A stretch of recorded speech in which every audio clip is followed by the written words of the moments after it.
comfortably. A massive informal sectors lack basic protections. Another issue is the size of informal economy. Around 36% of the workforce, or roughly 17 million Filipinos, work outside formal job structures. This includes street vendors, jeepney drivers, small farmers, or household helpers, people who keep our local economy alive but often without contracts, health insurance, or labor protections. Sila yung pinaka-vulnerable sa lipunan. Isang sakit lang, aksidente, or price increase can push them into a deeper poverty.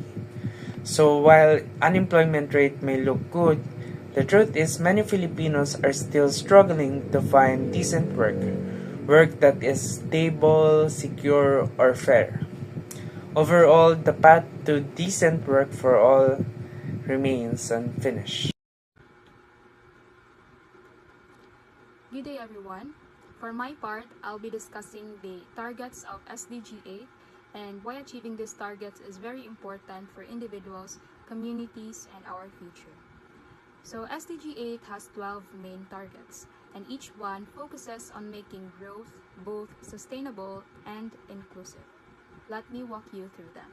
So, Target 8.1, Sustainable Economic Growth. This means maintaining steady growth in the economy, especially for developing and least developed countries. For example, many poor nations aim for at least 7% GDP growth every year because fast growth is needed to create enough jobs and lift people out of poverty. Target 8.2, Diversity, Innovate, and Upgrade Productivity. This is about moving away from over-reliance on just one industry and instead investing in technology, innovation, and high-value industries. For instance, instead of depending only on agriculture, countries can also strengthen sectors like manufacturing, IT, or creative industries to generate more opportunities. So, Target 8.3, support job creation and enterprises. This encourages governments to make policies that promote entrepreneurship, innovation, and small businesses. Micro, small, and medium enterprises, or MSMEs, are especially important. They are often called the backbone of the economy because they provide jobs for millions of people. So, Target 8.4, Improve resource efficiency. Economic growth must not come at the expense of the environment. This target asks countries to use resources more efficiently, reduce waste, and grow in ways that are environmentally friendly. So, for example, moving toward renewable energy can create jobs while protecting the planet. So, Target 8.5, Full employment and equal pay. This is a very important one. It pushes for decent work for all, men, women, youth, and persons with disabilities by 2030 with equal pay for equal value. So imagine two workers doing the same job. One a man, one a woman. They should earn the same, but globally, women are still paid less. This target aims to close that gap. So Target 8.6, Promote Youth Employment. So youth unemployment is a global crisis. This target emphasizes reducing the number of young people who are not in education, employment, or training. When young people are given the right opportunities, they contribute to innovation and growth. Without these opportunities, they are at risk of being trapped in poverty. Target 8.7, End modern slavery, trafficking, and child labor. This calls for immediate action against forced labor, human trafficking, and child labor. Millions of children around the world still work in hazardous conditions instead of going to school. Ending this by 2025 is one of the most urgent human rights goals under SDG.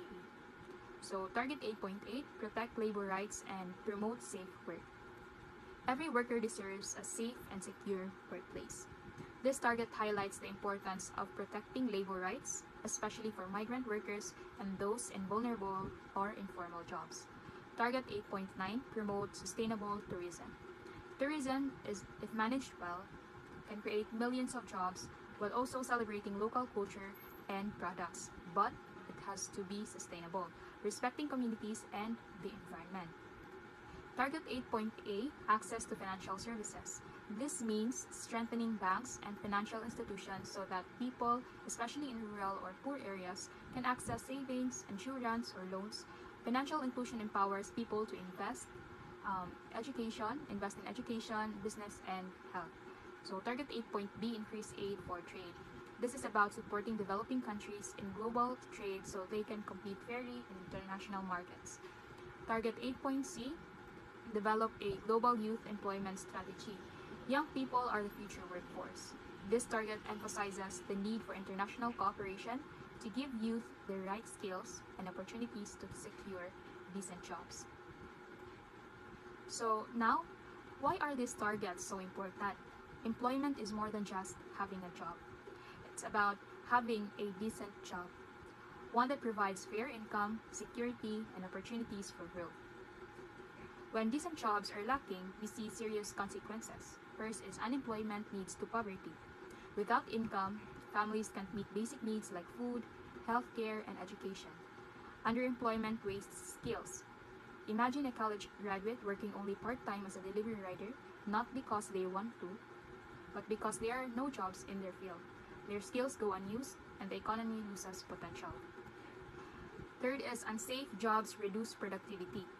In dangerous work environments, accidents, stress, and illnesses are common. This not only harms workers but also lowers productivity for businesses.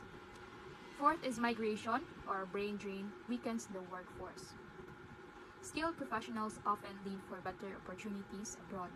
While this may help them individually, their home countries lose talent needed for development. Fifth is child labor continues cycles of poverty. Families struggling to survive rely on their children to work, but this denies kids an education and traps them in poverty for life. Sixth is the inequality fuels unrest. If only a small group benefits from growth, while most are left behind, frustration builds up and can lead to social instability. Good day, everyone. For this part, I'll discuss the challenges of SDG 8, which is about decent work and economic growth. Even after COVID 19, the recovery of the global economy is still fragile, with the GDP growth has slowed down, with GDP per capita growth projected to show 1.5% in 2025, which is far below pre pandemic levels. And many workers, especially women, youth, and those in formal jobs, are still struggling. This shows that recovery is not equal to everyone. Youth unemployment remains a critical challenge. Globally, young people are 3 times more likely to be unemployed compared to adults. The pandemic disputed education, training, and pathways to stable job employment, forcing many young workers into informal, low paying jobs without security or benefits. These conditions can carry long term risk for productivity and social mobility. Experts warn that without greater investment in education, apprenticeship, and targeted youth employment programs, the cycle of poverty and inequality will be difficult to break.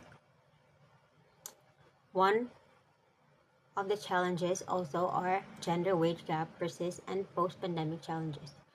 Despite decades of progress, women continue to earn on average about 20% less than men worldwide.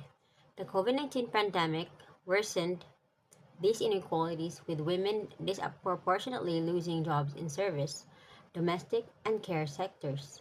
Many have been pushed into informal work where pay is low and protections are minimal. Next, we also face the problem of gender wage gap.